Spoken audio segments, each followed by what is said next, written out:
Majorly influential paradigm shifts that took place in the colonies. First and foremost, you may be wondering, what is a paradigm shift?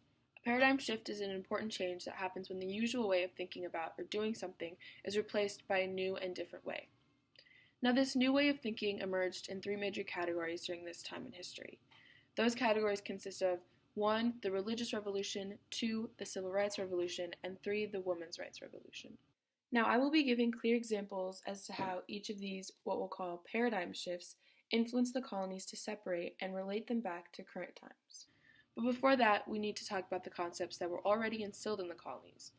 As David M. Kennedy and Elizabeth Cohen wrote in their book, American Pageant, although both North and South were bound together by a common language and licensed to Mother England, they established different patterns of settlement, different economies, different political systems, and even different sets of values, defining distinctive regional characteristics that would persist for generations.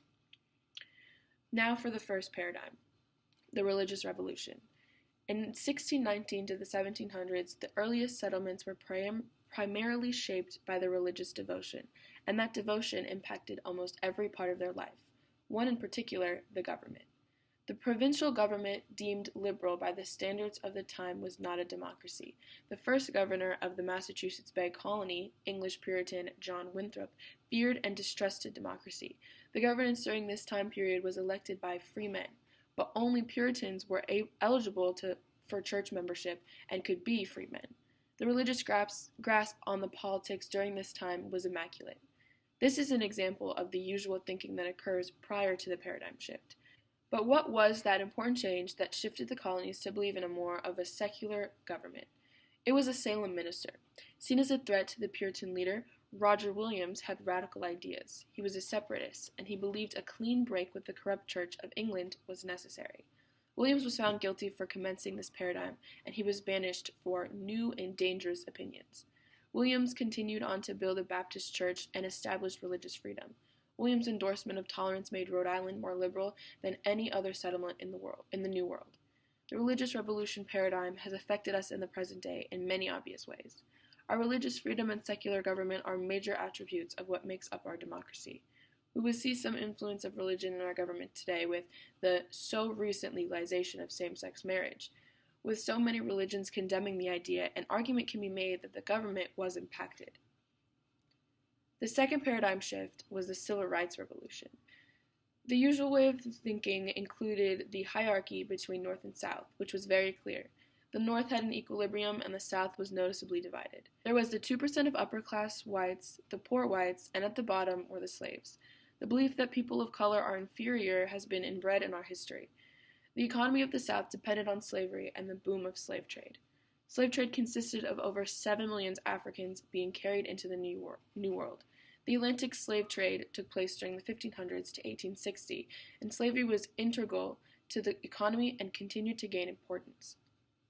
The authors wrote, slave trading fed off the insatiable European appetite for sugar as well as tobacco, cotton, and other New World products that both the Europeans and the Americans craved.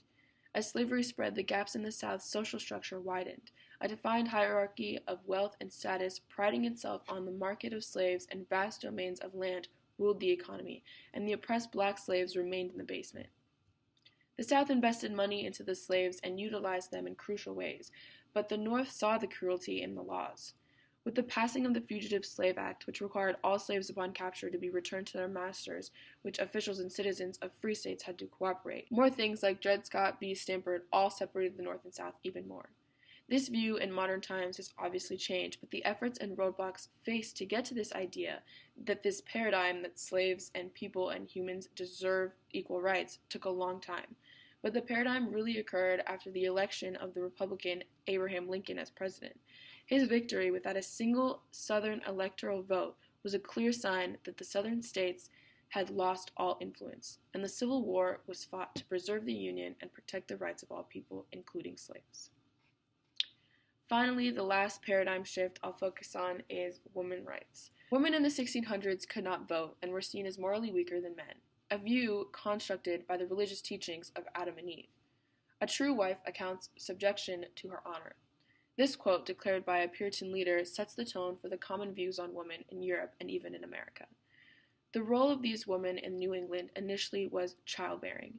They gave up their property rights once married, and they could expect to go through 10 pregnancies. Child raising would become, in essence, an occupation, but the husband's power was not obsolete. New England's authorities could and did intervene to restrain abusive spouses, but women still had nowhere near the same rights as men. The average woman, such as Mary Merrick Davy, exemplified the longevity of the New Englanders. She bore 9 children, buried 3 husbands, and was still performing household tasks past the age of 100.